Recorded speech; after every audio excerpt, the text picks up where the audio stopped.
Hi, ഞാൻ ബിജു ആണ്. അപ്പോൾ നമ്മളിത് അണ്ടർ വാട്ടർ സ്പെയർ ഗണ്ണാണ് ഇപ്പോൾ നിർമ്മിച്ചുകൊണ്ടിരിക്കുന്നത്. അപ്പോൾ ഇതാണ് ഐറ്റം. അപ്പോൾ ഇത് മരത്തിലാണ് നിർമ്മിച്ചുകൊണ്ടിരിക്കുന്നത്. അപ്പോൾ ഇതാണ് ട്രിഗർ വരുന്നത്. അപ്പോൾ ഇത് സാധാ ടോപ്പ് വാട്ടർ അണ്ടർ വാട്ടർ ഒക്കെ ചെയ്യാൻ പറ്റിയ ട്രിഗറാണ്. അപ്പോൾ ഇത് തന്നെയാണ് ഞാൻ കൊടുത്തുകൊണ്ടിരിക്കുന്നത്. ട്രിഗർ എല്ലാവർക്കും കൊടുത്തുകൊണ്ടിരിക്കുന്നത്. അപ്പോൾ ഇത് സാധാ ട്രിഗർ തന്നെയാണ്. ഭയങ്കര സ്പ്രിങ് ഭയങ്കര ടൈറ്റാണ്. ഇതിൻ്റെ ഹെവി ലോഡാണ്. എത്ര നമുക്ക് 16 mm എത്ര റബ്ബർ വേണമെങ്കിലും നമുക്ക് ഇതിലിട്ട് അടിക്കാം. അപ്പോൾ നല്ല ഹെവി സംഭവമാണ് കേട്ടോ. അപ്പോൾ ഞാനിതൊന്ന് സെറ്റ് ചെയ്ത് കാണിച്ചു തരാം. അപ്പോൾ ഇതിൽ 16 mm വരെ റബ്ബർ ഇടാം. ഇപ്പോൾ നമ്മൾ 8 mm ഒരു ചെറിയ റബ്ബറാണ് ഇട്ടിരിക്കുന്നത്. അപ്പോൾ ഇത് എങ്ങനെ സെറ്റ് ചെയ്യാന്നുള്ളതൊക്കെ ഞാൻ കാണിച്ചു തരാം.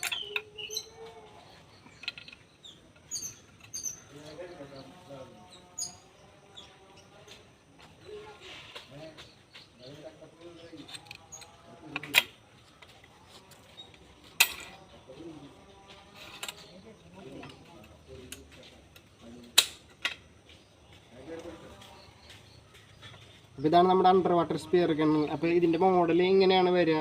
അപ്പോൾ ഇത് നമ്മുടെ വെള്ളത്തിൻ്റെ അടിയിൽ പോയിട്ട് ചെയ്യുന്നതാണ്. അപ്പോൾ മീനൊക്കെ പിടിക്കുന്നതാണ്. ഏകദേശം ഒരു 5 മീറ്ററോളൊക്കെ ഇതിൻ്റെ റോപ്പിനൊക്കെ നീളം വേണ്ടി വരുള്ളൂ. അപ്പോൾ ഇതിൻ്റെ ഷേപ്പ് ഇങ്ങനെ വെള്ളത്തിൻ്റെ ഒഴുക്കിലൊക്കെ വേഗം ഇങ്ങനെ മീനെ പോകുന്നതിനനുസരിച്ച് ഇങ്ങനെ ആക്കാനൊക്കെ വേണ്ടിയിട്ടാണ് ഈ ഒരു ഷേപ്പ് ഇങ്ങനെ കൊടുത്തിരിക്കുന്നത്. അതേപോലെ തന്നെ ലൈറ്റ് വെയിറ്റ് ആണ്. ഇത് വെള്ളത്തിൻ്റെ അടിയിൽ നിന്ന് ഇത് വിട്ട് കഴിഞ്ഞ് കഴിഞ്ഞാൽ ഇത് മേലേക്ക് പൊന്തി വരണം. അപ്പോൾ ആ ഒരു രീതിയിലാണ് ഈ ഒരു സ്പിയർ ഗണ്ണ് നമ്മൾ സെറ്റ് ചെയ്തിട്ടുള്ളത്. അപ്പോൾ ആവശ്യക്കാർ നമ്മുടെ നമ്പറിൽ കോൺടാക്ട് ചെയ്യട്ടെ. അപ്പോൾ ട്രിഗറോ ഈ സ്പിയർ ഗണ്ണോ എന്ത് വേണമെങ്കിൽ നമ്മൾ നിർമ്മിച്ചിരുന്നതാണ് കേട്ടോ.